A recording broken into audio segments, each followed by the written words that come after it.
Om Tare Du Tare Du Re Soha. Om Tare Du Tare Du Re Soha. Om Tare Du Tare Du Re Soha. Om Tare Du Tare Du Re Soha. All right. Well, good to see everybody. We are on the 5 hindrances, and again, often taught in relationship to our meditation practice, but really very relevant in how we live our lives. How sensual attachments, our attachments to feeling good and doing things that make me feel good and sounds that I like, sometimes might keep me from doing something that might be a little more productive on occasion. Second one was malice, ill will, having that anger towards others. We had laziness and lethargy. And last week we were doing restlessness and regret. And we'll just tap into that a little bit and move into the final deluded doubt. I said deluded doubt to my brother-in-law's here. He thought, is that like weak doubt? Because it's deluded? No, delusional. It's like, yeah, but it's better to have deluded doubt in that way, right? A little weaker doubt. Yeah. So, but yeah, let me pop this up because I think a real important point, right, at where we left off.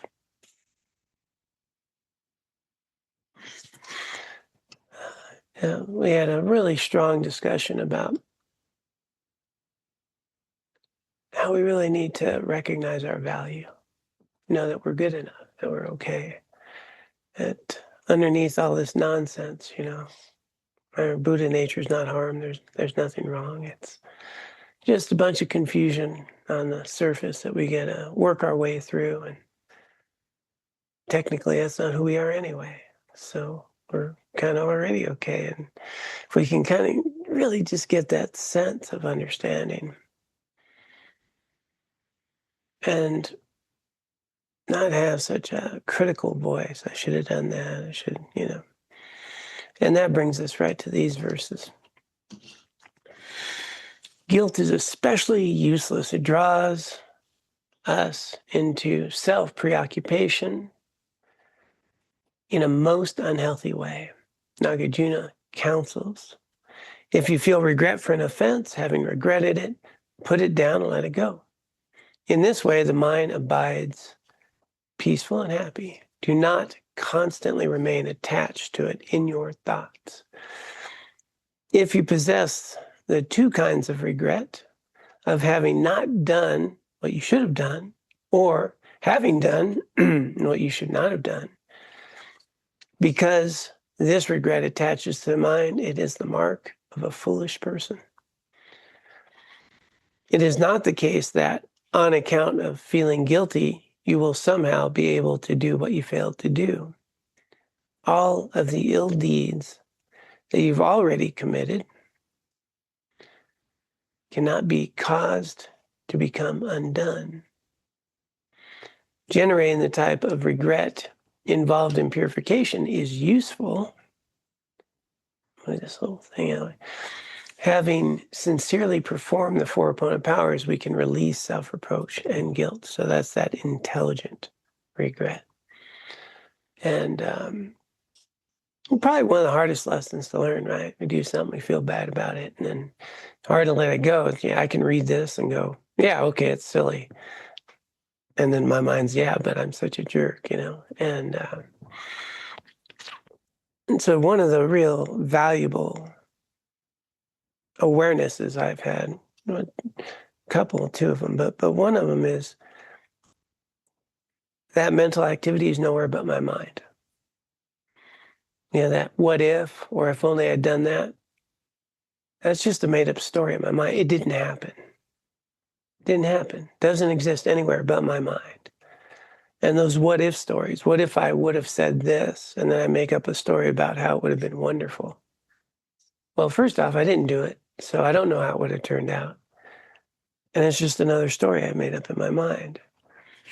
And, but I never make up the story, well, if I'd have done that. I often use the analogy of, man, if only I'd have gone to college when I was younger and I got that other degree, I'd be sitting pretty. Never think, well, if I'd gone to that college, I would have got hit by a car, had a roommate that's a psychopath. Or I don't make up that story. I just make up this wonderful story that if I'd have done that, this would all turn out.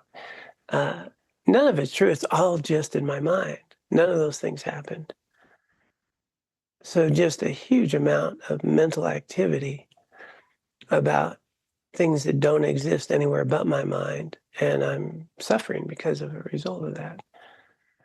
So understanding, I don't, that idea of if only or what if, anything that comes after that's just pure imagination. So just recognize that can really allow for some letting go, because it's just mental activity. It doesn't exist anywhere but my mind. And then the other one that I've shared many times is that I owe it to the people I harm to not beat myself up, which is really what had changed my whole shift there. I'm not helpful to them by beating myself up. I'm not helpful to anybody. I owe it to anyone I've harmed, to all the people I've harmed, to learn and grow and be a better person. That's what I owe. And beating myself up, that's just self-centeredness, me about me again. And I actually owe it to the people I've harmed to not do that, to be productive, to make amends, to move forward. But it's, just another self-grasping, self-centeredness that allows me to, go over that in my mind. And so those are things that have helped me in my life, is to recognize that those, when we really mess up and it's just so hard to get sticky, is the most compassionate thing I can do. The greatest amends I can make is to be a better person. Learn from it. That's not how I want to be. And so in the purification practice, we talk about intelligent regret, which is where we really explore how that's not how I want to be, what it leads to, and what's the wisdom I get to glean from that, so I can be different next time I have that sensation or that feeling or that impulse. And in that way, the regret gives rise to wisdom. And so when we do our 4 opponent powers, which was referenced here, it's really valuable to take a moment to see, when I said that or when I did that, what was going on? Where was the insecurity? What was the impulse? And understand that, so that when it does arise again, I have another opportunity to respond in a different way, a little bit of a choice. We have, the transforming and unskillful events, very short meditation, but what's really nice about it is you can bring up a situation and just, what it's like to be there. And I said that, and this happened. And you actually have the sensation of being there. And then you ask yourself, what would be a healthier way to respond? And kind of, I'm feeling like this and I want to do that. And I get to add the potential to act in this other way and link them. So when that sensation arises, I'm responding a different way, which in my case mostly means don't do anything stupid, just shut up. And, allow the feeling to come and then go and then respond when you can. So we can see where regret, is just so harmful to ourselves or others, doesn't allow us to grow. It gives rise to just this insecurity about our abilities and who we are and our value. And words like guilt and shame, they're not even in a Tibetan vocabulary.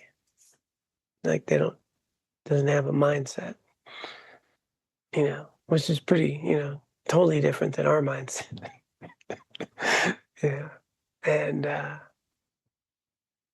what a difference to just be raised in a culture where you have Buddha nature and all this stuff is just stuff we're working on versus born in a culture of what we have original sin, You came in bad and you need to learn how to be okay.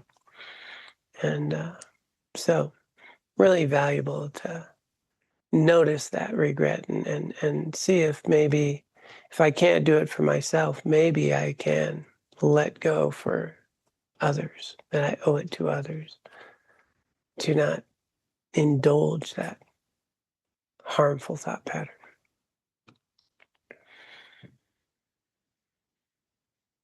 So that was wrapping up restlessness and regret. We'll take a look into deluded doubt.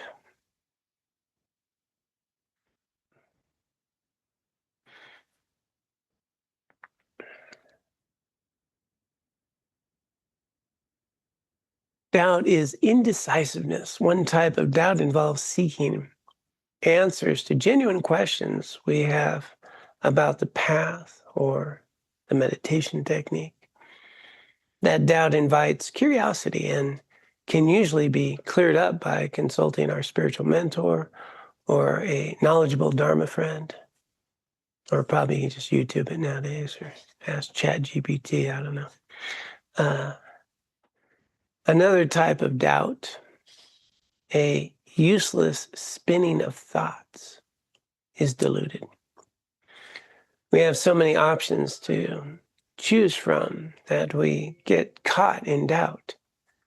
Should I go to this Dharma center or that one? Should I rely on this teacher or that one? Should I ordain? Am I doing this meditation correctly? How long should my meditation sessions be? We may doubt our abilities or doubt that it is possible to actualize our spiritual goals. We are mired in the quicksand of indecision and confusion. Deluded doubt specifically concerns Dharma teachings. It seems that rebirth doesn't exist. I'm not sure, but it sounds like emptiness means nothing exists. Is it really possible to become a Buddha? Isn't that just fantasy and wishful thinking?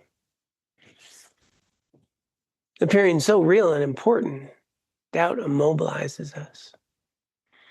It's like trying to sew with a two-pointed needle. Well, that doesn't sound fun. We can't go this way. We can't go that way. Deluded doubt inhibits generating the faith and confidence in the three jewels that makes our minds receptive to learning and practicing the Dharma. As a result, even if we meet the Buddha Dharma and encounter an excellent spiritual mentor, the benefit we receive from them is lost to us. We resemble someone who goes to a land of great wealth, but lacking a bag is unable to take anything away with them. While not all forms of doubt inhibit gaining serenity, three foremost ones do. Doubt in ourselves prevents us from trying. I'm not capable of this. My intelligence is limited, and the defilements and seeds of destructive karma obscuring my mind are too great. Such unrealistic self-denigration thoughts paralyze the opportunity to act to improve our situation, especially by employing the mind training methods, is always present. 2, doubt in our spiritual mentor arises from looking only at his or her superficial characteristics with a judgmental attitude. My spiritual mentor's behavior is nothing special. He or she doesn't have any realizations of the path. So what will I gain from following them? Considering ourselves wise enough to evaluate our spiritual mentor's practice, we are blind to our own arrogance. To free ourselves from this doubt, Nagarjuna recommends that we think of gold in a smelly pouch. If we want the gold, We have to take the pouch too. Then, instead of dwelling on the mentor's shortcomings, we reflect on our mentor is instructing us in the Buddhist teachings, just as the Buddha himself would do. Rather than focus on the pouch, we direct our interest in the gold inside. And 3, doubt in the Dharma makes us wonder if Buddhahood and the path to attain it exists. Not knowing how to think clearly about the topic, our mind swirls with confusion. We need some patience. It's unrealistic to think that all our questions must be answered before we can do any Dharma practice at all. By practicing what we understand, we increase our respect for the teachings and open our minds to understanding other topics. I'll just pause there. It's a bit to take in. So the primary one's in ourselves. It's one thing to think, well, His Holiness the Dalai Lama, but I'm not the Dalai Lama. Or we meet, someone like Jetsuma Tenzin Palmo, spent 12 years in a cave and, did her practices and you go, yeah, but I'm not her. And, when we meet these people and we go, wow, but often there's not a single thought in our mind that we could be like them.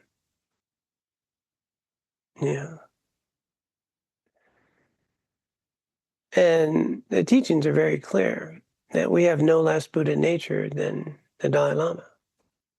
We have no less. The only difference is he knows it,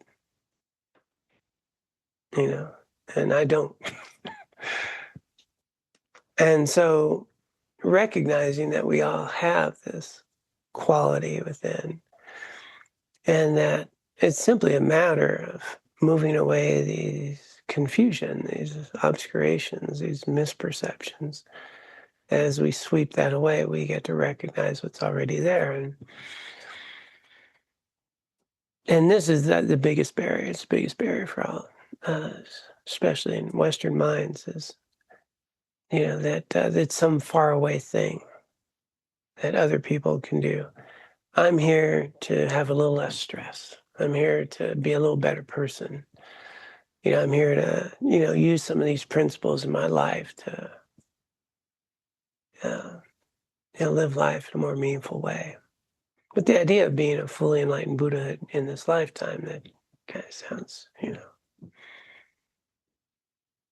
I mean, can you even hold the ideal that you dedicate your life to free all sentient beings of suffering and be willing to do anything to do it? It's big, right? It's big, it's vast. And this is where it's so valuable they all really link together, but how do I test my capacity and with little things, little steps, little things can I do?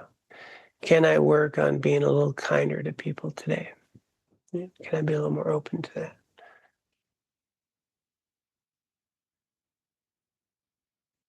If I were to take up a practice like we just did, a little shamatha practice, can I do that every day? And in 3 months, what do you think will happen? Maybe I'm more present, more capable. I can start to do that. If I nurture my mind with thoughts of gratitude and appreciation and recognize the value of others, do my relationships get better? Do I have less resentment and anger?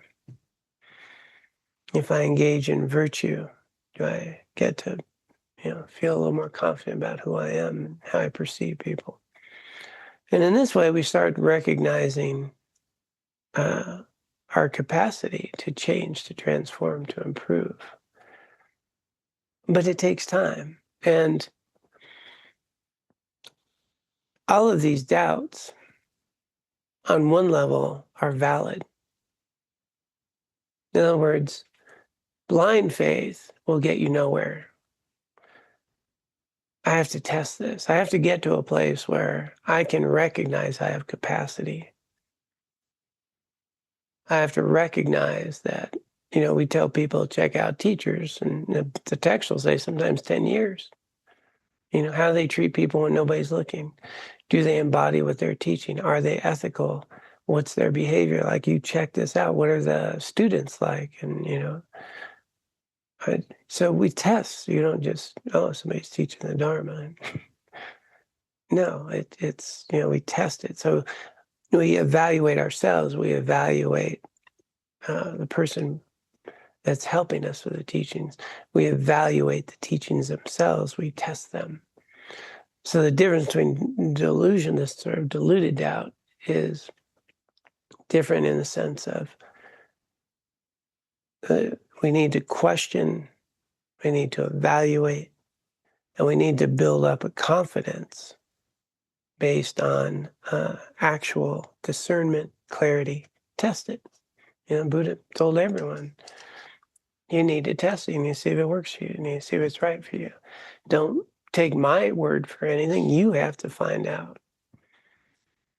And in that way, then there's a faith that arises, but the faith is built on a solid foundation of I have checked. And then you get in these positions where I can start to see what's unrealistic and what's realistic. Is it realistic that I'm going to have these teachings, do a purification practice, and go out and not have any stress, worry, or fears, and my relationships will clear right up, and I won't have any worries and fears? Or is it realistic that as I start consistently applying these skills in my life and becoming a participant in creating the conditions of the kind of qualities the person I want to be, if I practice that, will I get better at it? Will I be more capable? Meditation is a really good example. Is so many people will sit and go to a meditation thing and think, well, I can't meditate. My mind's crazy busy, which is like why you need to meditate, right? And it's kind of like saying I have cancer, so there's no way I can do the treatment. uh, my mind's really crazy. Well, there's a way of cultivating attention, presence. But I need to actually do it. I can't talk about it and read a bunch of books about it. And it's a friend of mine was talking about how he'd get spiritually. He had all these books, and all these spiritual things. And he's an alcoholic. He's freaking drinking and reading all the books, He's not doing any of those things. And a statement he likes to share is, you can starve to death reading a cookbook. So knowing these things, really not going to help you that much. But the opportunity to, like if I recognize the skills, everything from learning how to drive a car. I didn't know how to drive a car. I practiced driving a car. I can drive a car.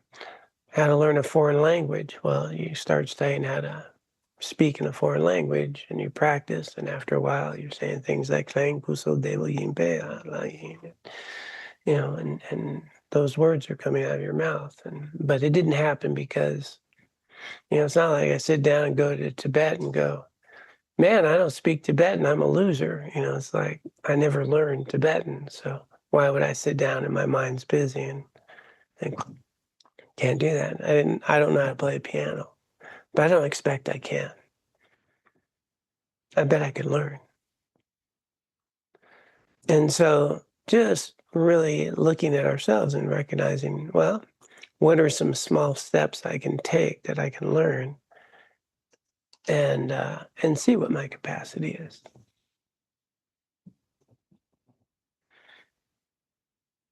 I remember, going to the Dharma Center, my teacher, Geshe Gelsen up there. Man, these teachings are so over my head. they're talking about emptiness and non-dual nature reality. I'm like, dude, I got this body. This is a table, man. What are you talking about? Like emptiness and non-dual. Yeah, it was, like I was just like, all right, I'm not, but I'm going to learn how to be ethical. That's what I did. I started that. These people, solid sangha, this teacher, incredible kindness, and I thought, I can I can come here, I can learn how to tame my mind and be ethical person and be a better person. I just focused on that, and I'd go to the teachings and try to get these little bite-sized morsels that I could do. He's doing mind training like Rays of the Sun, Gaelic lineage version, Tsongkhapa of the 7-point mind training. And there's some practical things in there about really being helpful towards others, bodhicitta and compassion. I learned how to do that as a school teacher, and it was helpful. And, but just working on being a better person, applying some of those things, and, life improved. But with the teachings, what they say is the merit of virtue creates the fertilizer of understanding. Later years, things that it was like hitting a brick wall became very, clear to me in a new way that I could never imagine before. And that was simply by following the directions, right? Being a little more mindful, engaging in virtue, creating the conditions of understanding, being around others that have done it. And, that's where you gain confidence. You see that there's others.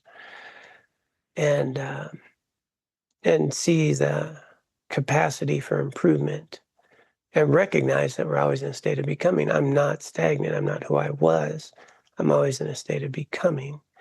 I just have never done those things to become this. I've been busy decorating my samsara prison cell. It was pretty cool looking. And, I'm very good at that. But I was never taught, how to open the door of that prison cell and how to walk in this path. And so we just start doing it. And, but it requires, some capacity to go, this is worth my time. Because if it's not worth my time, I just dabble. I just dabble. And we all dabble for a bit. Part of the journey, we dabble and we test things. And in that questioning of the Dharma, the third one of the real dangerous habits is just picking what we like from different traditions. I'm in the spiritual supermarket. Yeah, this is pretty cool. I like that. And so said this. And, basically I'm finding everything that resonates with my samsaric mind. And somebody says I'm a Deserites, And so I just really decorate my little prison cell very nicely. Got a cool little meditation bench and some of that waterfall stuff, maybe a little incense, it's nice. Real beautiful prison cell. When good teachers, are actually going to show me my mind, a lot of what they tell me does not resonate. and that's what I actually need to do. I need to do something different than what I've been doing. And so it's a big trap here in the West. People kind of make up their own dharma stuff. And so we don't get anywhere. We dig a bunch of holes a foot deep instead of one hole 100 feet deep. Instead of being on a path, we're kind of cruising through a bunch of trails. But that's all normal and healthy, I think, initially. And at some point in this journey, we have to find something, whatever the path that is for you. And you go, this seems right. And so I'm going to give it a good effort. And that's where we discover whether it's right or not, by doing, not by my afflicted mind evaluating.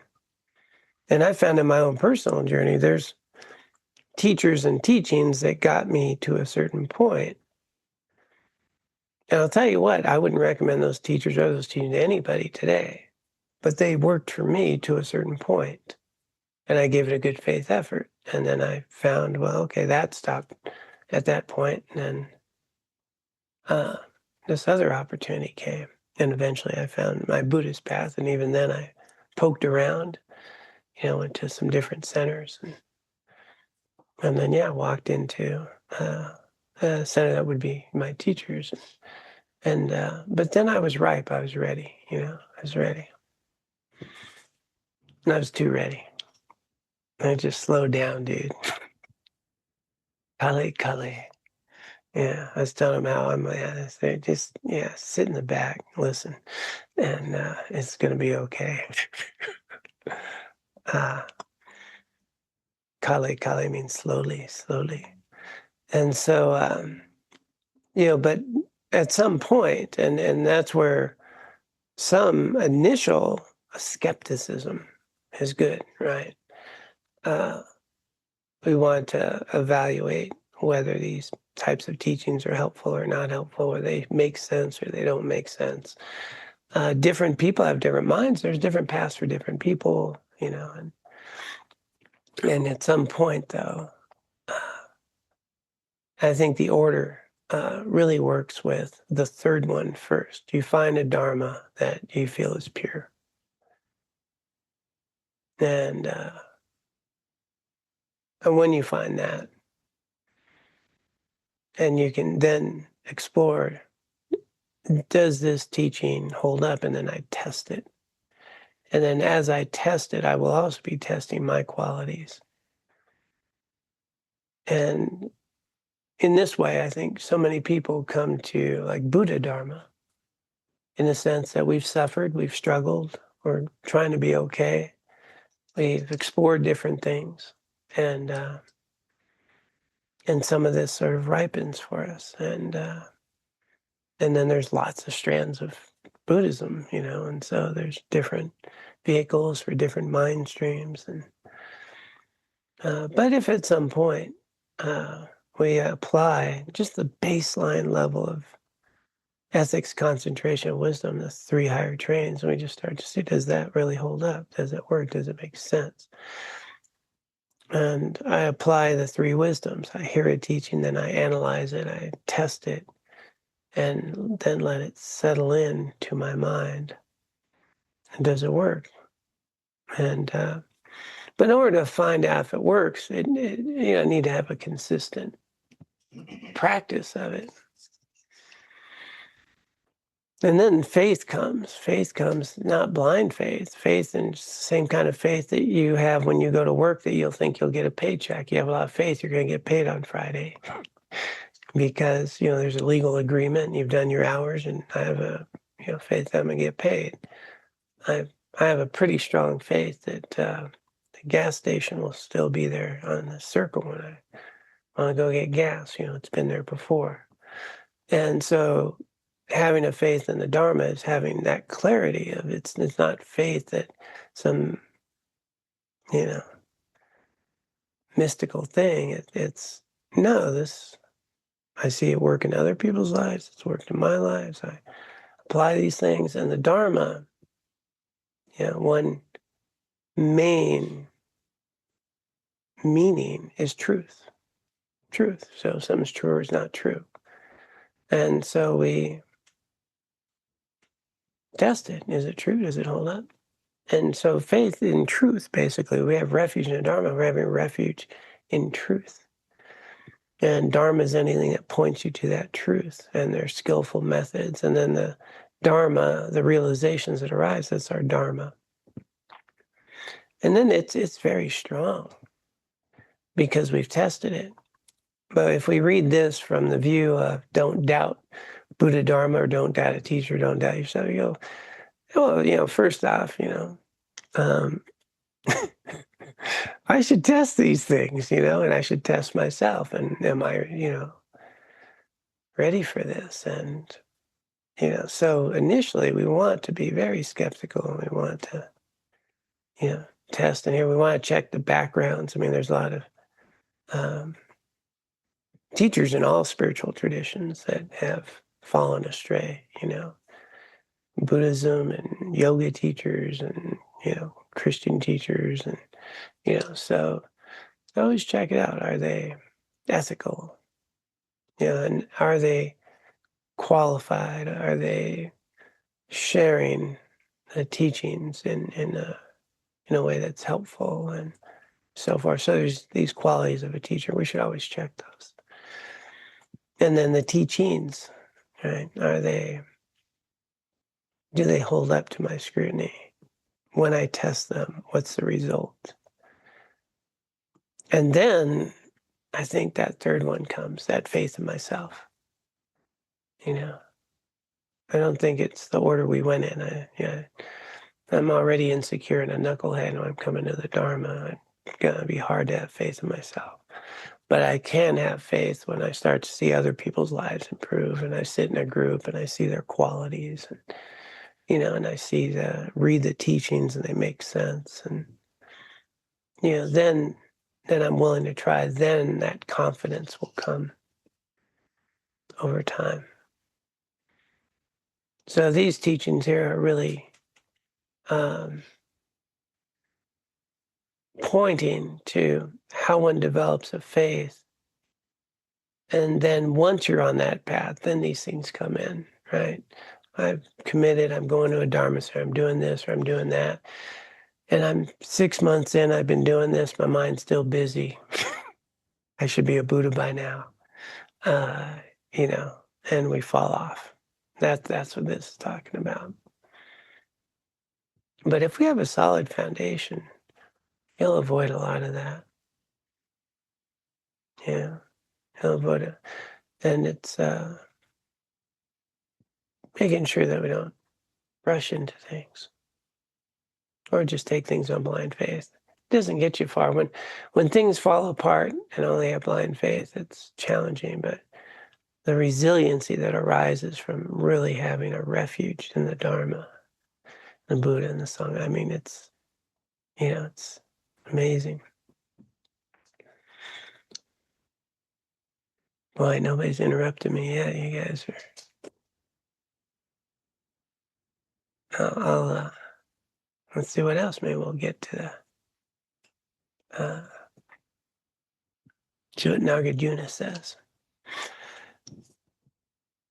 Just as when a person stands at a fork in the road and is so confused by doubt that he goes nowhere at all, when you seek realization of the true character of phenomena, doubt acts in just the same way. Because you remain doubtful, you don't diligently seek to realize the true character of phenomena, dharmadhatu. This doubt comes forth from confusion. Among all the detrimental mental factors, it is the worst. Although you may possess doubts while abiding in the world, you should still accord with the sublime and virtuous Dharma.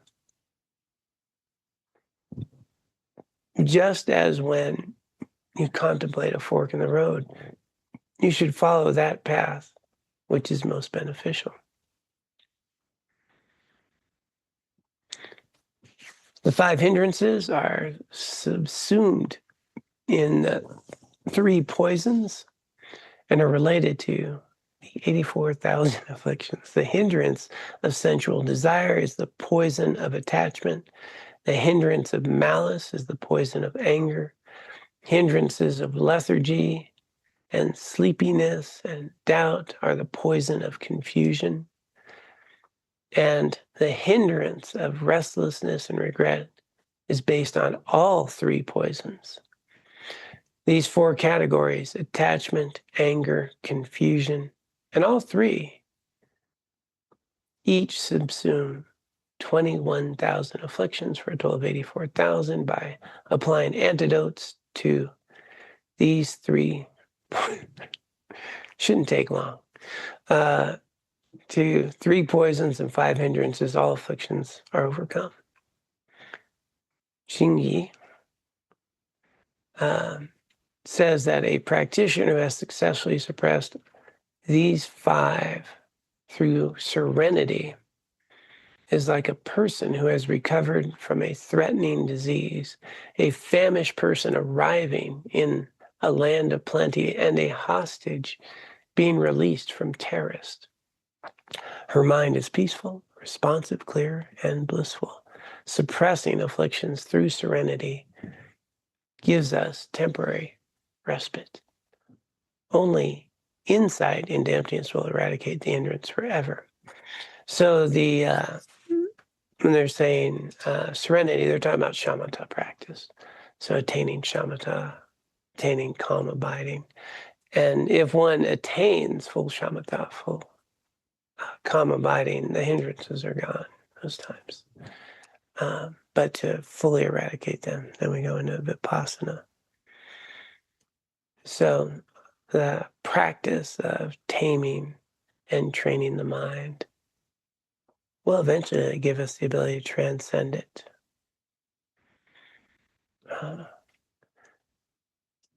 So what I find valuable in these 5, like I said, is, again, it's often directed really at that practice of meditation, but can I notice when my attachments get in the way of doing something meaningful, or my attachments get in the way of not being the kind of person I want to be, or the partner I want to be, or the friend I want to be? You know, I'm attached to doing this, I don't want to do that, or you know, the malice, the anger that arises, you know, when somebody, even people, you know, isn't it weird how we can be angry and yell at someone we love, right? I mean, on the face of it, sounds weird, but it's very natural, right? They're the closest to us, so those emotions are triggered more, right? And so if we are aware of these hindrances and how they rob us of our capacity, noting how attachments arise, that's the biggest. I always love quoting Jetsu Tenzin Palma. She says, everyone asks me how to work with their anger, and nobody asks me how to work with their greed. You know, because anger is not good. It's not comfortable. It's attachment. It can be kind of nice, you know. I got myself, you know, this is pleasurable. This is nice, you know, and so much harder to work with. And laziness and lethargy, you know, that's really a challenging one, you know, and the restlessness, regret, that agitated mind. So we got a dull mind or an agitated mind. But of all these things, Nagarjuna points to doubt will be that main obstacle at the end. People get very close and just not be able to go that next leg. So if we can recognize it, we have the same amount of Buddha nature as the Dalai Lama. I mean, that's pretty good, I'm thinking. And our Buddha nature is limitless, and those qualities are there. And the again, that's might be a philosophical thing, but I think we have opportunities to tap in, you know, just by recognizing, you know, the practice I always tell everybody all the time is that practice of simply asking what would be a healthy thing to do. I mean, for me, there's such clarity that when we have doubt, right, you're at a fork of the road, don't know what to do, just taking a moment to pause, relax, get out of the way, get out of the ego, get out of attachment, get out of outcomes, and just simply ask what would be a healthy thing to do. You're just going to get a good answer if you're not involved. And then you start to learn that you always have guidance. I just need to learn how to listen. And it's always there. I'm just too busy with my want things my way. And it just clarifies what would be a healthy thing to do here. And I don't use what's the right thing to do, because now I'm caught up. What should I do? Not going to work. Just subjective in this situation.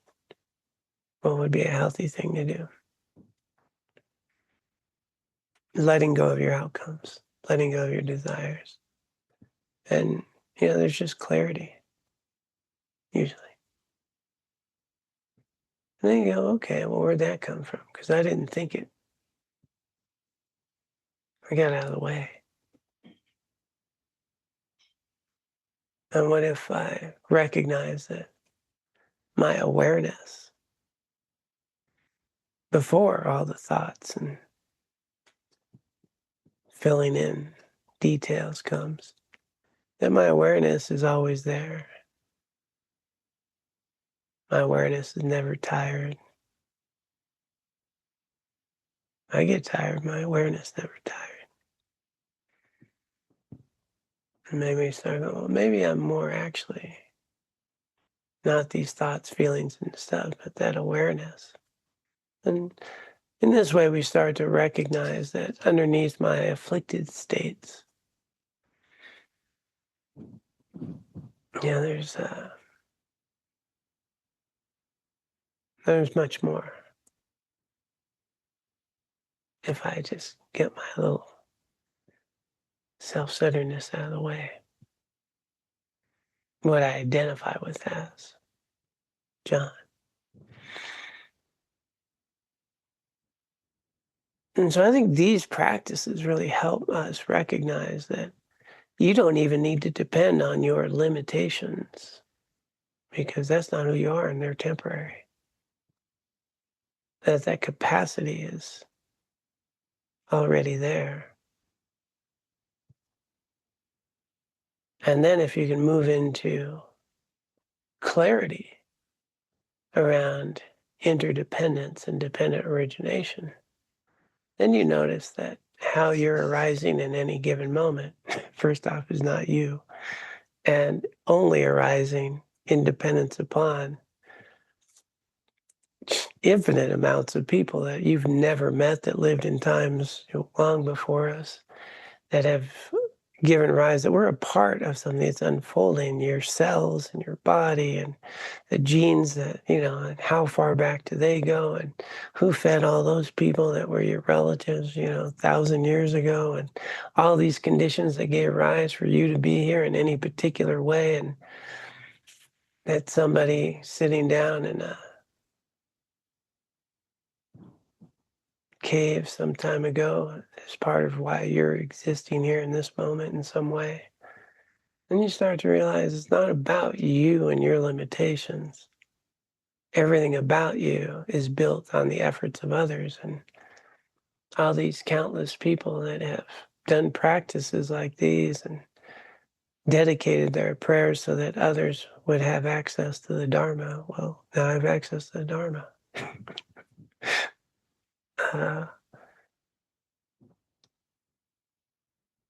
We have this building we're in because people built this building, and wood and the labor and all this. And everything about it, there's nothing independent here. And my grasping to the independence, the only thing that limits me. And then, so I don't have to worry about how limited I am, because I get to allow the guidance of my teachers, the merit of others, the efforts of bodhisattvas to ripen. I don't have to rely on my merit. I can let theirs work.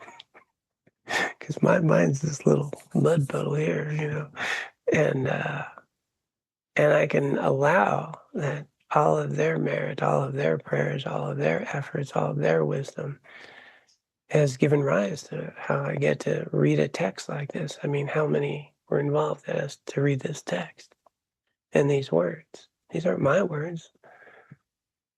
They're not the publisher's words. Even Nagarjuna, all those words came from all the conditions that they gave rise to him. And if we really start to get this, then we start to realize, wow, How can I be down on myself? Because it's not even. Just get out of the way. Just get the heck out of the way. So we have amazing capacity available to us. If I don't put it in this little box.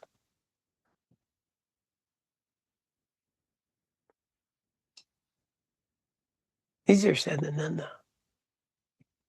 But just being open to it. I mean, when you reckon, I mean, there's nothing woo-woo about what I just said. I mean, that's just reality.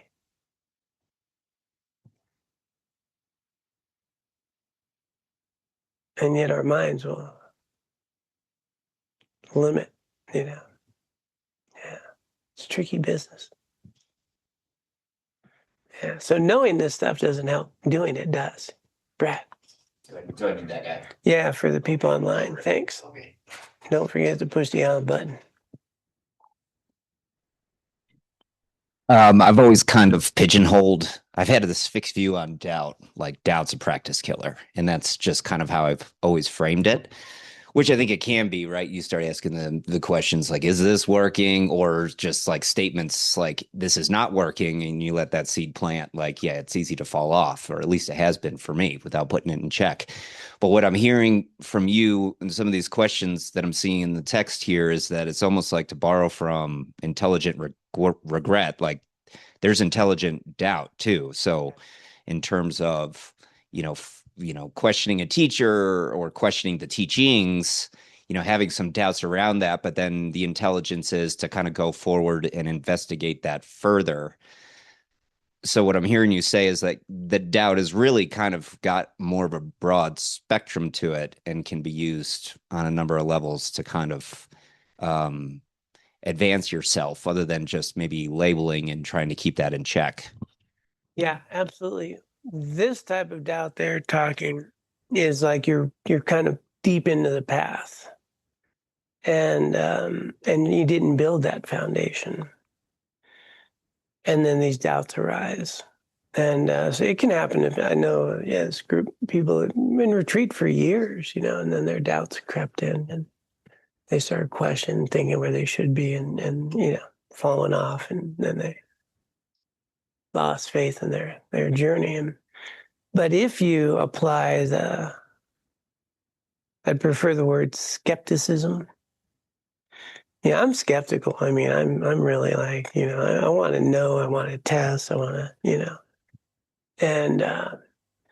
and so that kind of, it's not exactly doubt, it's more just skeptical testing, the analytical mind.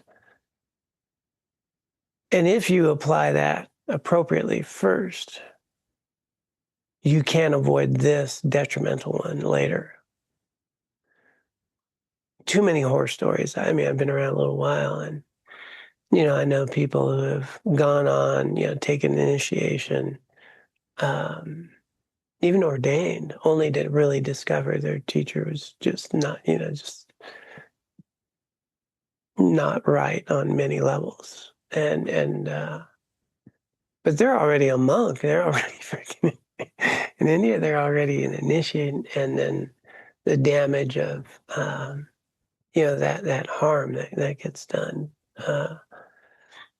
and when we host monks here, and everybody comes see the monks, get the blessings. Nobody's checking on the monks like, well, who are these guys? I mean, I do post the things, and I vouch for them, but I have to vouch for them. And I'm very particular about who comes in here and all that, who we host. But generally, you say, monks are in town. Are these ones wearing red or the other one? So I don't know. And but if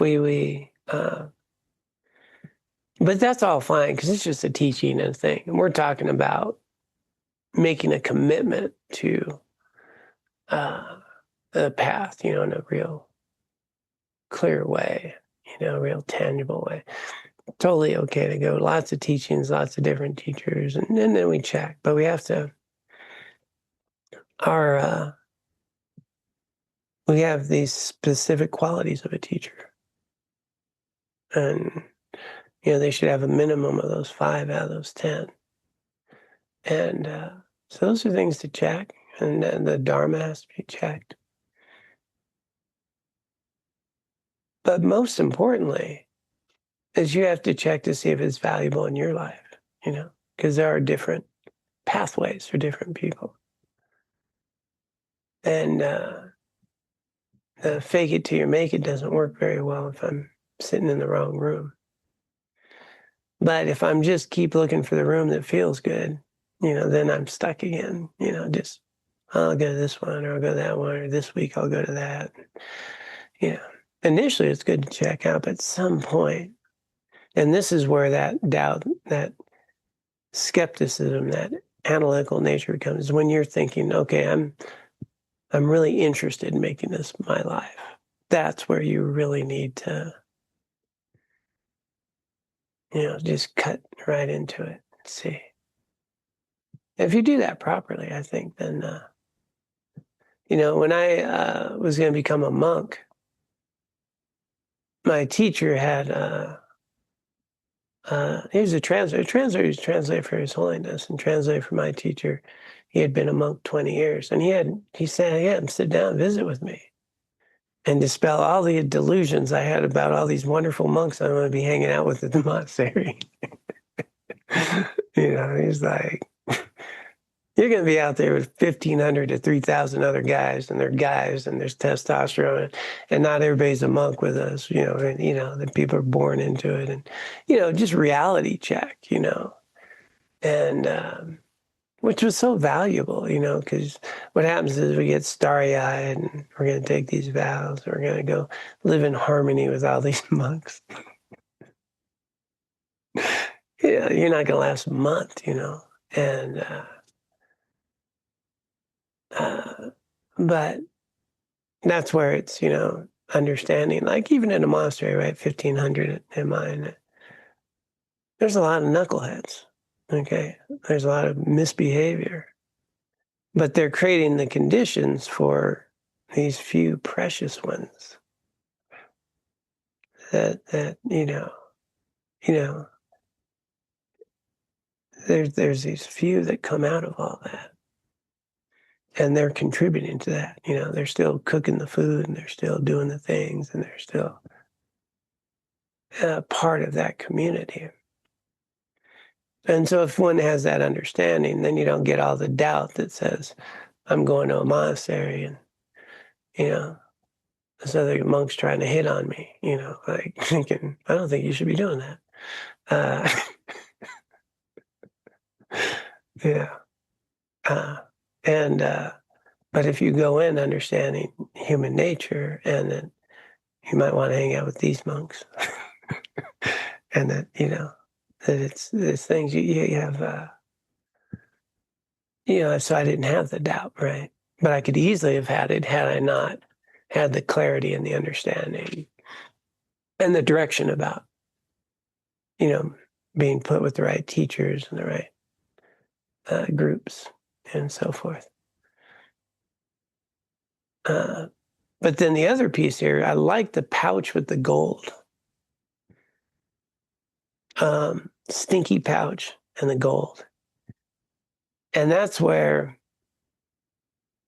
we don't rely on the teacher, we rely on the teaching, right? And then not the teaching, but the essence of the teaching. And so if we're focused on, you know, that when we're hearing the Dharma, we're allowing these words of thousands of years from the Buddha are now manifesting in our mind stream. That's what I'm paying attention to, not all that other stuff. You know, that's the gold. And if someone can present that in a way that's clear and helpful, it's authentic, and that's wonderful. Yeah. Yeah. So when I go to the monastery and you see some of the gold, you also see a big stinky pouch with a bunch of knuckleheads around it too. but they're also contributing. There's a container for which gives rise to these very precious ones, that do come out of that. Yeah. Don't tell anyone I ever told you any of that stuff about the monastery. That's between us and all the people on YouTube. Okay. Nunneries are exempt from that, though, right? They don't see that in nunneries. Oh, nuns. No, nuns are nothing like that. I'm sure they're a lot better than us. I'll guarantee you that right off the bat, though. Tom. Oh, thank you, John. As you're talking, one of the things that comes to mind, and you were mentioning that the monks were in town when the Tibetan monks were here in Durango 7, 8 months ago. One of the things that struck me was this conversation around what is your motivation for whatever religion that you decide to follow, and that the motivation is the most important thing, not necessarily whatever religion you pick. And as I hear you talking, especially about deciding, to go deeper and then, having issues about doubt and all that, it seems to me that the motivation is, super important, right? Because if I have the right motivation, then I wouldn't be, maybe doubting myself or the practice that I'm trying to get into.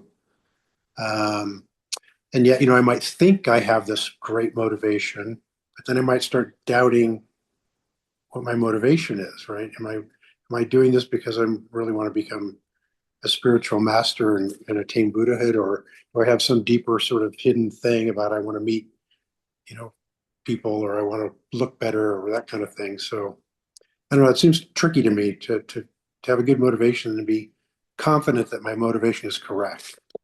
Mm-hmm.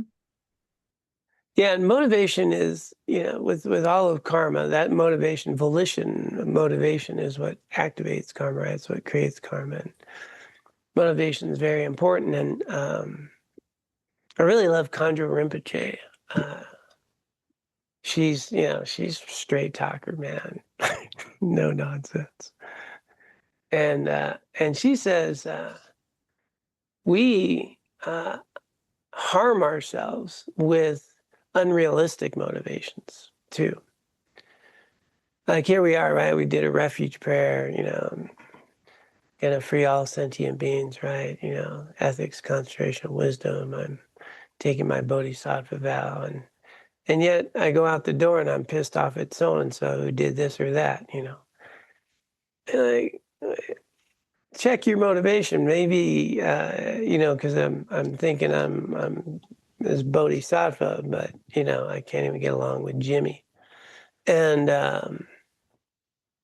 she's like, maybe you're realistic sometimes is you just want to be a kinder person. And that's more realistic at where I'm at that moment. And there's other moments where I might be aspiring and cultivating these greater motivations.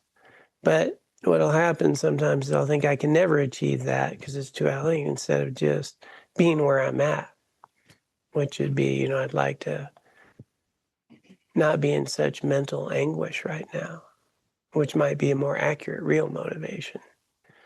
It's just being realistic and meeting ourselves where we're at. But the more clear we are on our actual motivation, the more effective we are in addressing what's coming up, right? And so I think that's valuable. It's totally okay to be motivated to not have a bunch of mental stress and emotions right now. Like that's a real thing, but if I deny that and think I have this greater one, that's not very helpful. We need to meet ourselves where we're at. So being very clear about our motivation is really helpful. And it's okay to not, to have a very simple motivation. It's real, right? I don't want to be in an emotional pain. I want to learn how to be beyond that. That's totally appropriate. And then other times, we're watering those seeds and we really do have that open-hearted There's stages to cultivating bodhicitta. 6 to the 7th, 7, like cause and effect, yeah. And so just being where we're at with it and being clear about it's really helpful. But the motivation, back to motivation, is it, to be helpful or harmful, right? Very, very simple, very simple. And if I can get right to helpful, we're already on the path of liberation. But those sneaky motivations where I want to be Mr. Spiritual Guy, and right. There was a funny video, it was a music video. This guy, he's like a rapper dude, and he goes to a retreat, and he's the coolest Buddha ever. And he said, "Man, he's calling his girlfriend, I'm nailing it, man. The meditation teacher told us to do a 60-minute meditation. I nailed it in 10, and it was this hysterical bebopping thing and stuff. I was dying. But anyway, the idea of looking spiritual or being spiritual, we can get attached to our practice in a way that it becomes detrimental. And just recognizing, I'm not, we get our ego caught up and I'm not this as good as so-and-so who looks like they're practicing. I'm not, and I want to be like that, or I can't share with people. I don't understand this, or, so always watching that ego get involved and doing our best. But then, you brought up the funny point of doubt, then I can doubt my motivation. Then I'm back into doubt. Instead of just going, hey, I'm a human being, I want to be better, I'm showing up, and I don't want to be harmful, I want to be helpful. And if we can get there, you're in a good spot.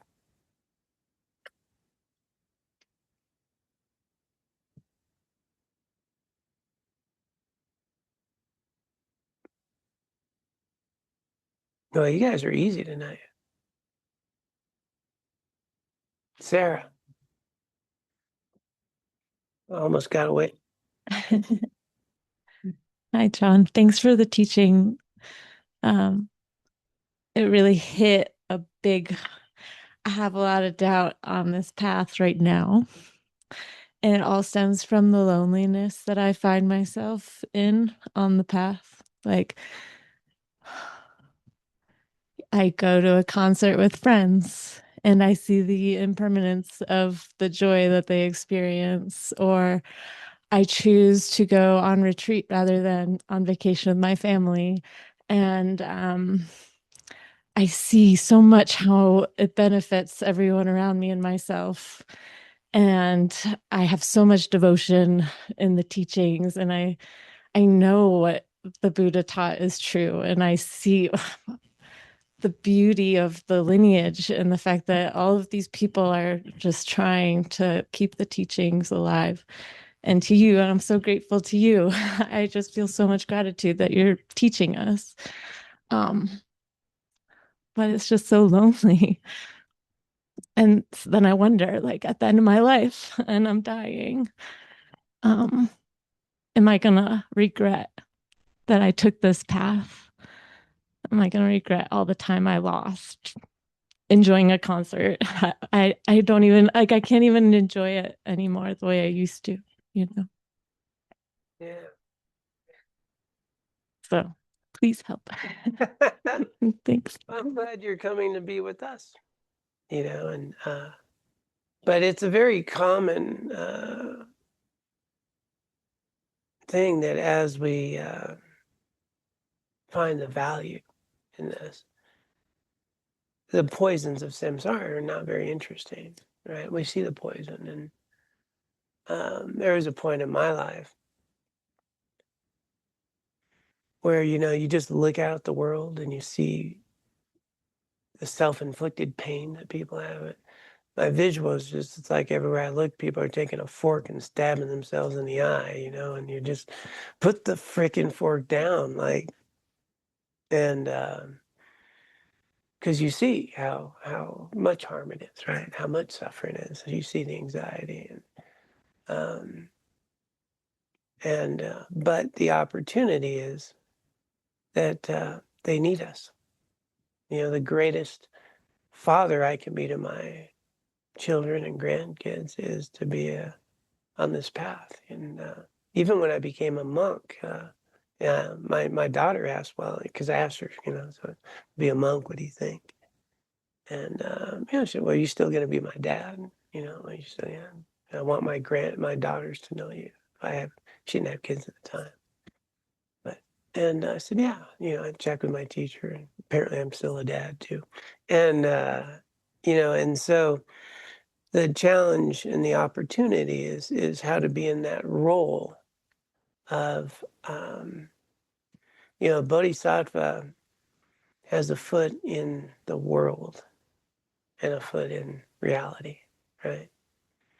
And that we're manifesting to people, and the aspiration is a very simple one. In this situation, what's most beneficial? And maybe sometimes it's beneficial to sit through a movie you're not interested in to be helpful with them. And actually just went and saw Spider-Man, by the way. As we got family in from towns, they want to go see Spider-Man, so Spidey sense, I guess they call it. And get popcorn, you do what humans do,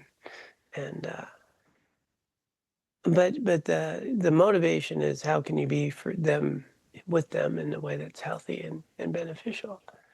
And sometimes we attend things that maybe aren't the hook.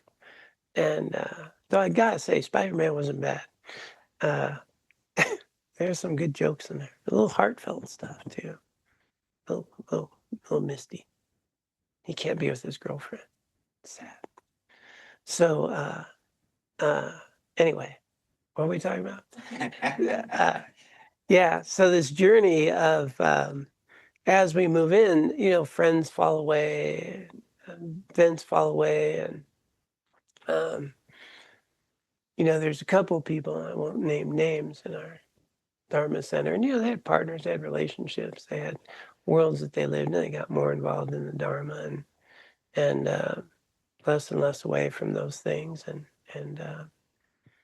it just became the thing they wanted to do, and their partner wasn't into it, and the music that they played and things, and this other one was doing that, and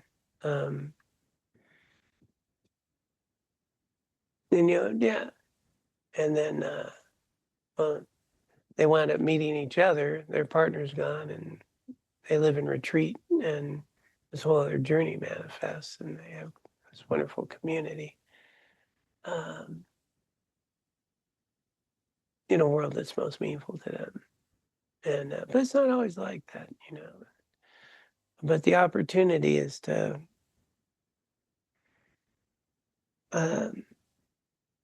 when we feel isolated and stuff, is to be connected. People need us to be there with them, even in worldly activities.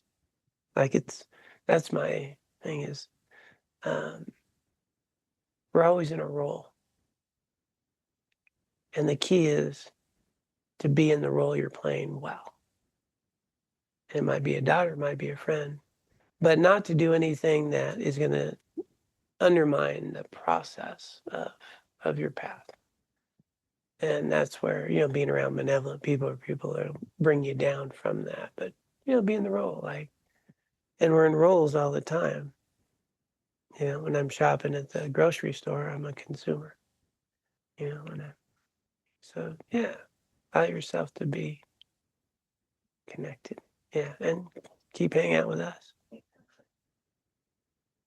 Except that one other person, yeah. All right, Ashley.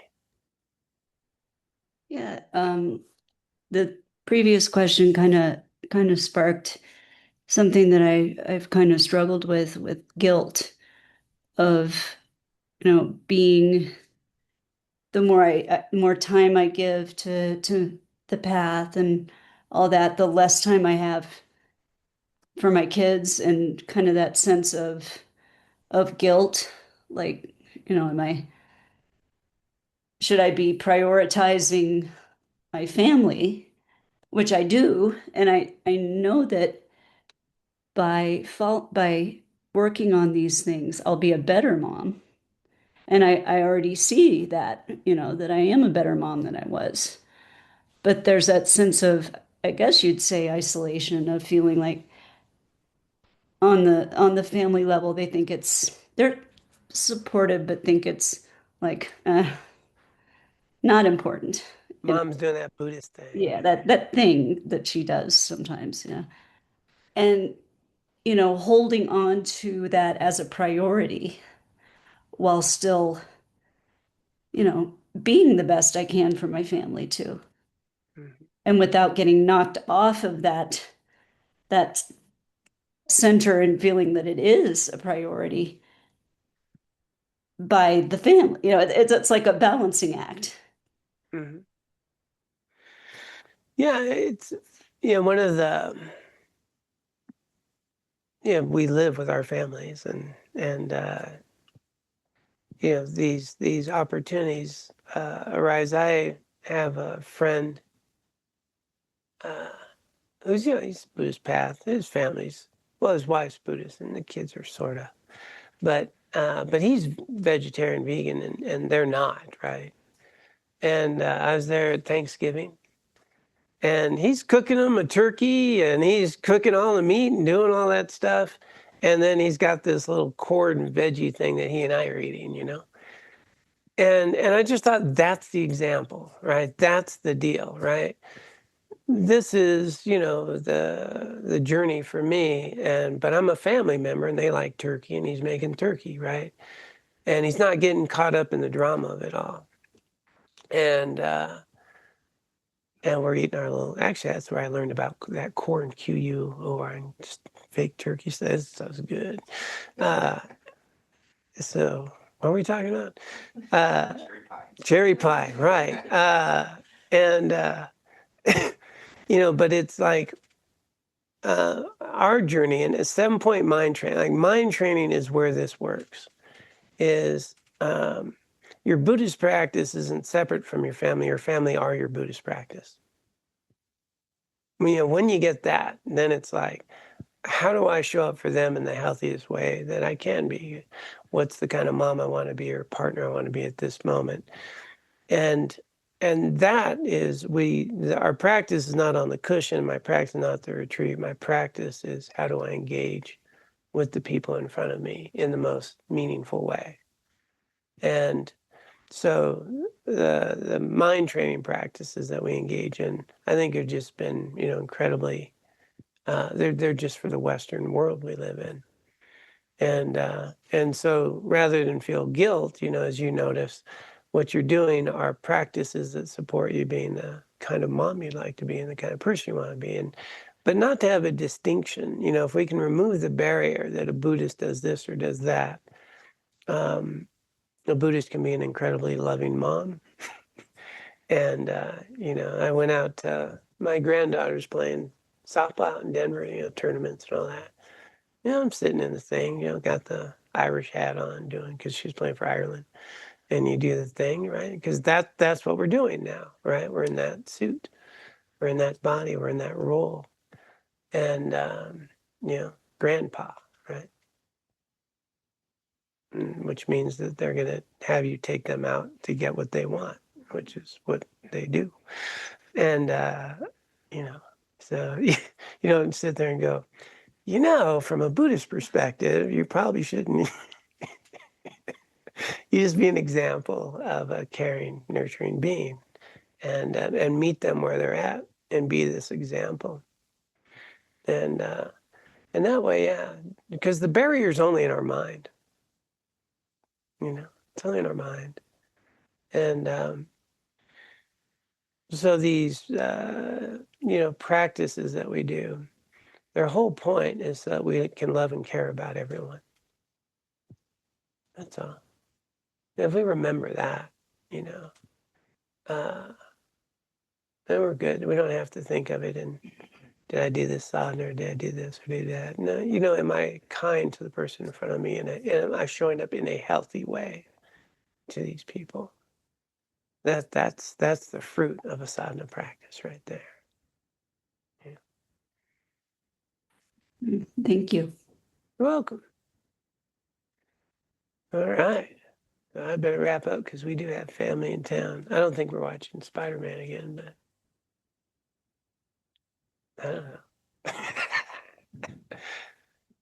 Our little theater has like movies like that, isn't that something? All right. All right. So let us take a moment, dedicate the merit and wisdom from this time together.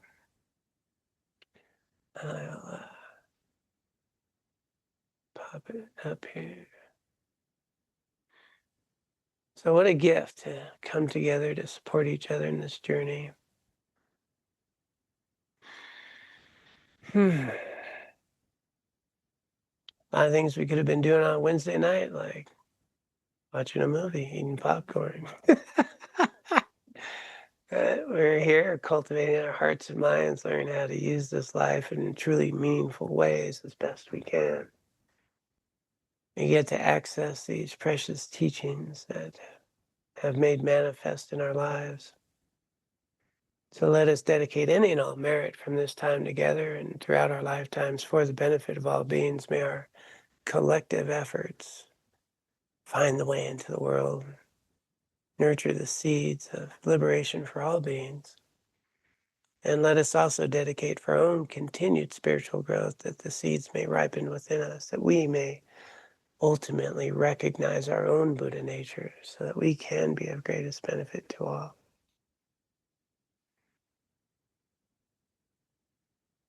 And with that context, those that would care to can join in the dedication.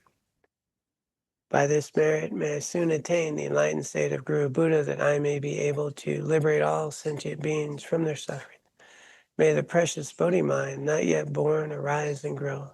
May that born have no decline, but increase forevermore. Om Tare Tu Tare Tu Re Soha. Om Tare Tu Tare Tu Re Soha. Om Tare Tu Tare Tu